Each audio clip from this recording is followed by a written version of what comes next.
Новиот предлог закон за сметководители за дел од овластените сметководители е директен удар врз малите сметководствени фирми, додека за други е добар.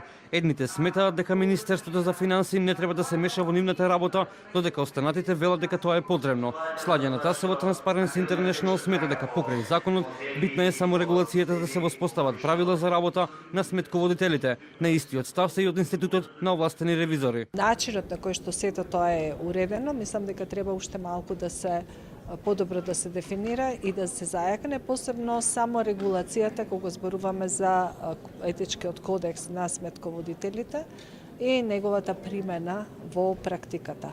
Да се направи еден обид со овој закон да професијата биде само регулирачка, односно голем дел од работите да се регулираат и со интерни акти на Институтот за овластени сметководители. Од Институтот на сметководители велат дека постоечкиот закон не е доволно прецизен за да може понатаму да се функционира. Делот од сметководителите и наши членови кои очекуваат подобрување, да кажам, во однос на овој нов предлог закон за вршење сметководствени работи. Проблемите во функционирањето на институтот почнале од самото формирање, а во 2017 година сите проблеми биле потврдени со надзорот, што го направило Министерството за финансии, откаде констатирале низа неправилности, нетранспарентност во формирањето и пропусти во постапките.